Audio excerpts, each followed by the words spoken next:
going on, fellas? Hope you're having a great day today. We're here because I'm here to tell you whether or not I think you should be selling your collection right now or holding on to it and seeing just what might come in the future. Me personally, I am not an investor. When it comes to One Piece, I am way more a collector. But when it comes to the numbers and how they've been increasing recently, we kind of want to just decide whether or not can we make some money, and when the market goes down, if it goes down, we can take that money and buy even more than we had previously. That's the goal here. That is the number one goal, at least in my collecting mindset, my strategies as to whether or not a good time or a bad time is, I'm hoping to get into in this video. So let's go ahead and take a look at TCG player. Not that one.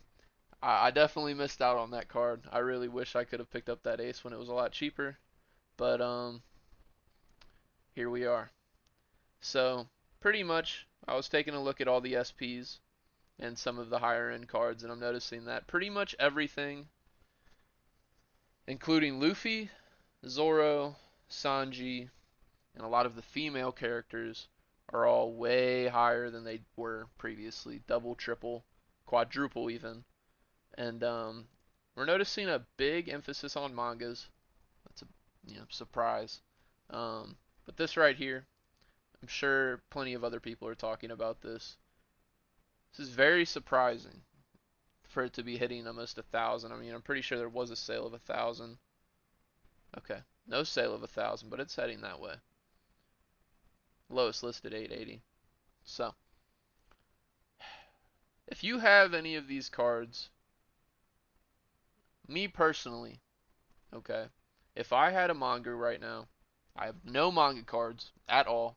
Me personally, I do not really care for mangas. They are not my favorite. Are they cool? Yes, but I'm not going to go out of my way to purchase them when I could purchase probably 50 other cards, right? 50 cards for the price of one manga. I could purchase very good quality. I could almost fill out a fourth of a binder, right? With that amount of money that it costs to get one card. Um, it's kind of the way I look at it. If I had to choose between anything on this first page right here, I would definitely pick this ace, the Edward. I mean, even the Shanks. A recurring theme you might pick up on is that I'm not really too big into the female cards. They're not particularly my favorite, especially like I'm not a fan of that. I'm more, the design. It's just amazing. Like it's perfect. It shows off his design, his characteristics, his personality. I would say it's all right here on the card. And that's the type of stuff you want to look for. This Edward card, Whitebeard, it's beautiful, man. Has the whole crew. You can even see in the back it has Ace and Marco. I wish I could highlight, but it won't let me. Yeah, it won't let me. But if you zoom in, you can literally see every single person inside of the crew on this card. Teach, Ace, Marco, and I'm a fake fan because I don't care about anyone else on this crew. But it's even got him right there. If you're caught up and you watched Wano, you know him. I think that's Jozu. I don't remember. I don't remember his name. There's too many damn characters in this show. But moving on. The wanted posters are an insanely good pickup. I would pull out a couple, but I don't have a couple. I have one manga or one wanted poster card. That is literally it. I was not fortunate enough to pull any more than that. I opened up a lot of the cards in my collection recently, about 5 months ago. I finally started just buying the cards I want. That's like my number one tip. If you like a card, just buy it. Now, if it's release day, first month, 2 month, of release, I would probably hold off. But as time goes on, you'll see a price change. I mean, right now we're in I guess that's called a Black Swan event. Something that wasn't, anticipated. No one could have told, maybe the people behind the pump and dumps. Um, they knew this was coming. They were planning it and they caused it. But in terms of what's going on currently, There's no real way to kind of guess your way unless you have a good fond relationship with the show as a whole and you know exactly what you like and what is good. If we look at these cards, there are some standouts for sure. I mean, I'm a big Law and Ace fan. I they're just really good characters to me. I like Zoro, but in terms of this page, what sticks out is the Kuzan for sure. This Kuzan was $40 for the longest time, extremely undervalued. I think it's still undervalued at $70 long term. Everything I say is always towards it's geared towards a long-term mentality, you know. This Kuzan, is it going to fall? Yes, it is not going to stay at 70. Legacy of the Master is brand new, pretty much. I mean, it doesn't even have a 6-month chart all the way yet. We're going to see this decline.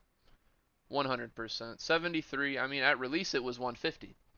And then on the way down, people bought it, I'm sure. I don't have the data right here in front of me, but I know people bought it on the way down. And then it sat around 45. Lowest selling was 35. I was waiting for 30. I thought it could happen. That's kind of the way I look at things is if I don't buy it at, say, a new card comes out, the perfect example would be everyone's treasure rare right now, their favorite. I would say the Luffy. That Luffy was $40, I believe, for a while. I mean, it was even 30, and then I missed the 30, and it was $40. And I said, I'm gonna wait because I think it's gonna go down. And then it hit 60. If I wouldn't buy it at 40, why would I buy it at 60? And then it hit 120, and I said, yeah, if I wouldn't buy it at 120, or if I wouldn't buy it at 40, I sure as hell am not buying it at 120.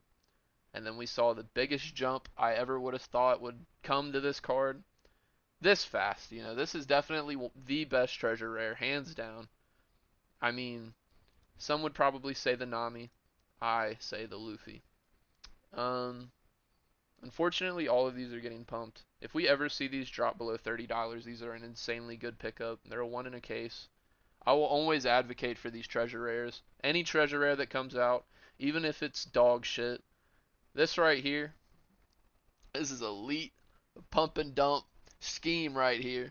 It has the back of Shank's head right here, and you know what that means. Needs doubled. We need to double the price of that. But honestly, if I had to pick anything right now to buy, it would be nothing. I would not recommend buying anything right now over $20 inside of this hobby. It is just extremely volatile. This is a player's market, okay? If the players are not using it, they are not buying it, okay? That means they are selling it. They are all going to just sell anything they can't play right now. And most of these cards that are high value or extremely high value are typically the playable cards. We have some outliers like the mangas, obviously. Some of them are playable, but those are some insane people out there playing with the mangas. Uh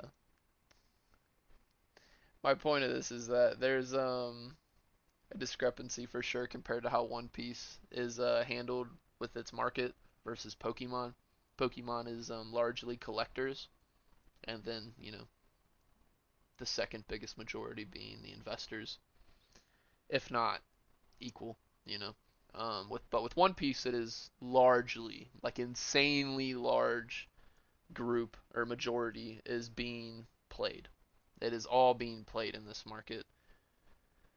That is why the collectors had a very fun time this past year, I would say. I had a very good time, you know, especially with all the Pokemon stuff happening. I could constantly go to Target and I could find exactly what I wanted pretty much every week. I had no problem at all. It was extremely enjoyable. Um, I'm very happy that I stocked up on a couple packs in terms of some things I thought maybe, I'd hold on for the long term. I know that this is probably not going to happen with PRB2, but watching these, yeah, if these hit 60, that's insane. These right here, right, hit $40, right, recently. I think they sold for 40. Wow, yeah. That is crazy. But yeah, I've opened so many of these. This is my favorite set, up there with Crown Zenith. It is one of the best sets I've ever seen, be handled and produced, and a lot of people hated on it because it was considered a reprint set. I don't care.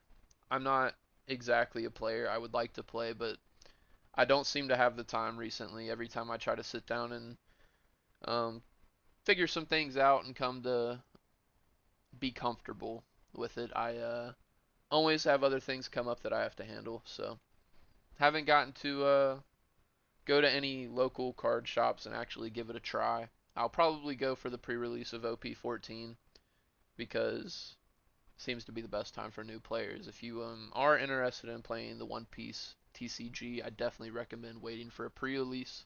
Unless you have friends already in it, then just go with them. I'm sure they'll be able to guide you in the right direction and help you, learn what you need to learn and how to learn and what to use and how to not open packs because that's one of the worst ideas you could ever have. If you're a player, don't open the packs. Just buy the cards, buy the decks. Um, but yeah, I bought about 10 of the new PRB packs. Not very much. I'm not someone with an insane amount of capital. I have just recently started actually investing about a year and a couple months ago. I'm I don't know. I don't know if I would say I'm the best for the time, but I would say I've done decent. I've definitely done decent. If I would have opened a lot less when I failed, I would be up a lot. But I, I've cut even. I would say I've cut about even. I've opened up probably my favorite set would be OP10. It really is one of the better sets I've ever seen in terms of hit rates and feeling good. It feels very good to open this set. I know probably people would not agree, but I enjoyed it. I liked it. Law's my favorite. It's been slowly changing though, I can't lie. Uh, Ever since Kuma's been getting his arc, not really his arc, but his story being told. I don't know. Kuma's got a really good backstory. But yeah, that's pretty much all for this video. A lot of pandering, a lot of here and there, but hopefully you learned something. Um, Good luck out there. Try not to overspend. Be careful with what you're buying. Any SP that isn't one of the big five characters, Luffy, Zoro, Law maybe, Shanks, Nami, Nico Robin, I would be very careful. I would not invest too highly into those. If you're a big spender, maybe buy the mangas. You can't go wrong with the mangas. I know that much. We, yeah, we aren't to see very many of those get printed after a certain period of time, and eventually those will be the rarest cards out of these sets. And when that happens, the only thing that can happen is the booster box will go up with it. Thank you again for watching. Hope all of you have a great rest of your day, and hope you watch again.